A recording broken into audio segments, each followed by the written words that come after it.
happy ka dito. Mula Lunes hanggang Linggo, happy ka dito.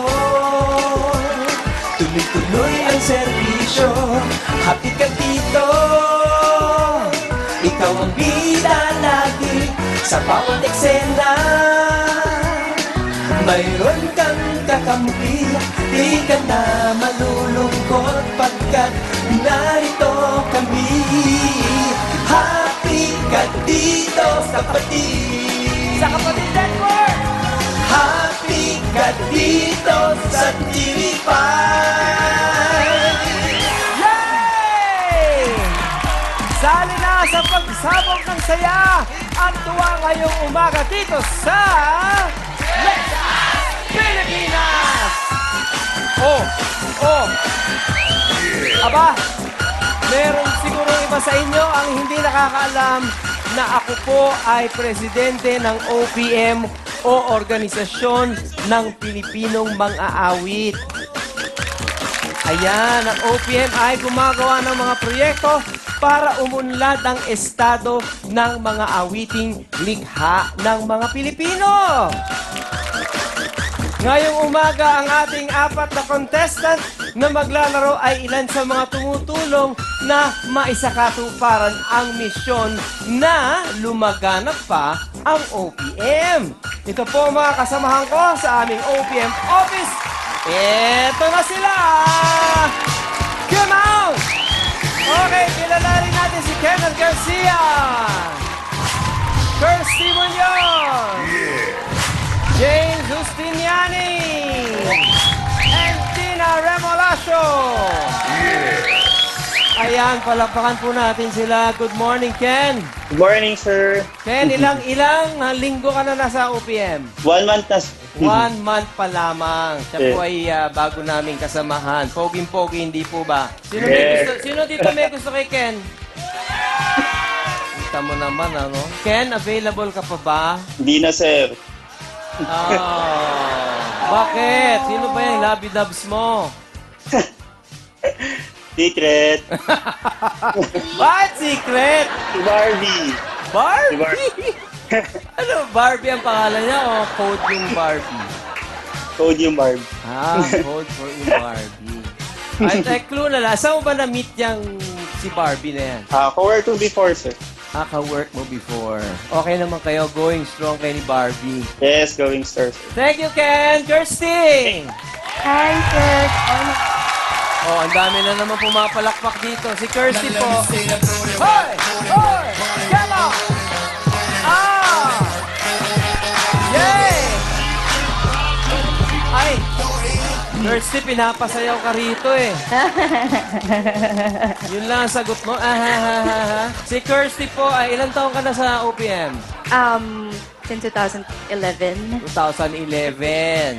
Si Kirsty ay sa marketing ng OPM. Actually, we just have something for you. Abo? Okay. What is that? A cake? Nako, thank you. Cake lang. Kirsty, Patuloy na fulfilling ba ang job mo sa OPM? Fulfilling ba for you? Yeah, it is. It is. Yeah. Bakit? Bakit? Since I've started, I've learned so many things. Dealing with people. OPM has every potential talaga. Nakita nyo? Ha? Thank you, Kirsty! Thank you. Kausapin naman natin si James. Magandang umaga, James. Kamusta ka? Ito po, okay lang. Medyo pagod. Bakit ka naman napagod? Siyempre po, marami po tayong ginagawa. Lalo na marami tayong events. Yan. Ganyan. Yes po. Eh, minsan, nung bumibisita ka rito sa studio, sumasayaw-sayaw ka pa. Kanta na lang po ako. Huwag na lang po. Kakakanta ka na lang. Dapat OPM, ha? Ikaw ang bigay ng may kapal. Bukod sa aking dasal. Okay na po yun. Ganda pala ng boses mo. Oo, may timbre. Thank you, James. Sige po. Susunod natin papakilala si Dina. Hi, Dins. Hi. Si Si Dina po, malaki ang responsibilidad sa OPM dahil siya ang ating executive director. Tama ba ako doon? Yes, sir. Pero before that, can I greet you a happy birthday? Wow, of course you can. Okay. Bago po naging Pangulo si Ogie the Pogie, si Dina ay kasama na sa OPM. And how many years were you with OPM before me? Since 2008, sir. So, ikaw, ano masasabi mo? Anong future ng Organisasyon ng Pilipino Mga Awit? Well, I remember what we talked about, siguro mga last Christmas party. Oo. OPM will be one of the best organizations in the whole world. That's my vision. Narinig nyo yun, ha? At hindi namin ma-achieve yun kung hindi nyo kami tutulungan. Tama ba yun? Tama ka parati, sir. Ikaw, ha? Alright, thank you, Dina! Ready na ba kayong apat? Yes po, sir. Oras na para magpakitang gilas dito sa Let's Ask Pilipinas! Galingan ninyo ang pagpulso ng nasa isip ng Pinoy dahil isa sa inyo ang magpapaalam after round 1. All the best to the four of you. The game with question number 1 worth 2,000 pesos. Ang dalawang posibleng sagot ay Siko, Tuhod. Ang tanong, para sa mga Pilipina, mas conscious sila kapag ano ang maitim. Answers up! Tanungin natin si Kenneth. Siko. Bakit Siko, Kenneth? Yung tuhod kasi natatago naman ng mga Pilipinas. So yung siko medyo mahirap. Maraming salamat, Kenneth. Tanungin natin si Kirsty. Tuhod! Bakit tuhod? It's more nakakahiya when maitim yung tuhod. Thank you, Kirsty. James! Ang answer ko po is tuhod. Tuhod! Yes, Bakit po. tuhod? Siyempre, nag-uso nga po ngayon yung mga mixing kasuotan po, di ba? So, parang yun, naka-conscious sila pag maitim yung tuhod nila. Thank you, James. Okay, Dina. Yes, sir. My answer is Tuhod. Bakit tuhod? tropical country kasi, sir, ang Pilipinas. And most of the women want to wear shorts. Kaya, ang answer ko ay tuhod. Tatlo ang sumagot ng tuhod. Isa lamang ang Siko. Tingnan natin kung sino ang tama. Ang sagot, Let's Ask Pilipinas! Tuhod! 54%. Mali si Ken. Here is question number 2 worth 3,000 pesos. Ang mga posibleng tamang sagot, malakas na music, balita. At ang tanong, para magising ang mga anak, binubuksan daw ni nanay ang radyo upang iparinig ito. Answers up! Alright, Kirsty. Balita. Balita daw.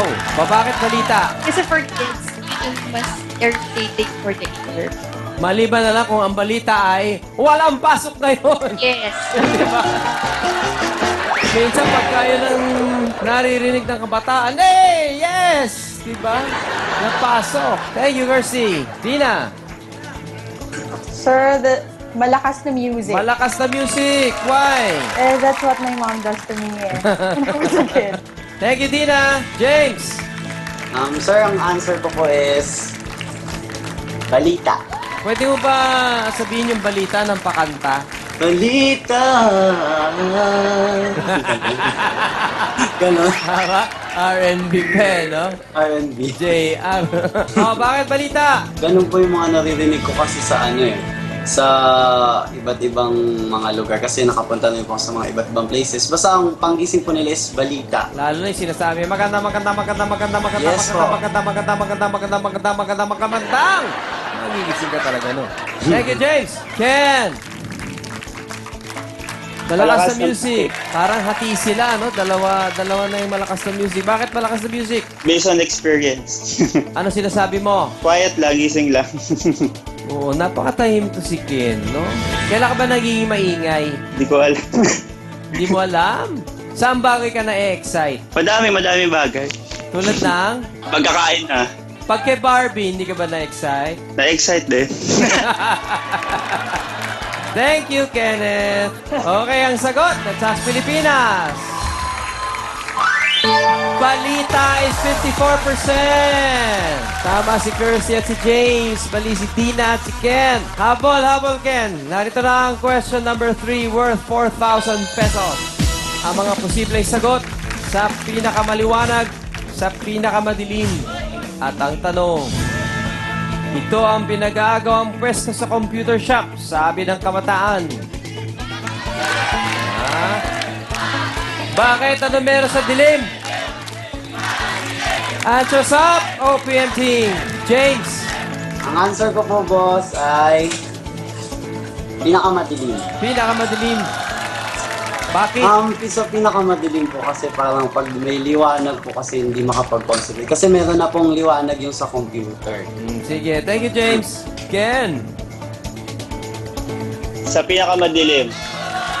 Oh, mahilig ka ba sa madilim, Ken? Yes, mahilig. Ang dali umamin. Ay, ginagawa mo sa dilim. Mas nakakapag-concentrate pag madilim. Oh. Kaya pala ang daming matalino sa sa UP kasi diliman. Chicken. Nako. Kirsty. Pinakamadilim din. Pinakamadilim. Para magawa nila freely yung gusto nilang gawin. Nako. Magawa nila freely. Malaman yun, ha? Oo, pag sila manood ng movie, gano'n. Yung mga romantic film siguro. Pwede. Pwede, sir. Kasi minsan yung mga romantic films nakakaiyak yun. Eh nakakahiya umiyak pag madaming tao. Yes. Thank you, Kirsty. Dina. Sure, sa pinakamadilim. Pinakamadilim. Why is that your answer? Para, sir, hindi mahuli agad. Ito. Hindi mahuli agad. Sir, ng parents. Ng parents. Kasi tinatago. Kasi nagdodota. Dota! Kasi pinagpupuyatan ng mga bata yan eh. Magagalit yung mga magulang. Dota kayo ng Dota! Thank you, Dina. Okay, ang sagot. Let's ask Pilipinas. Sa pinakamadilim, 67%. Nako, Ken, hindi ka umabot naman kasi. Sayang, may pinangako ka pa naman yata kay Barbie. Ha? Batiin mo na lang si Barbie, Ken. Barbie, okay lang yan. Bawi tayo. Ken, thank you for joining. Sir, happy birthday. Thank you, Ken. Bangga po kay Ken. Alright. Sino kaya ang susunod na maliligwak?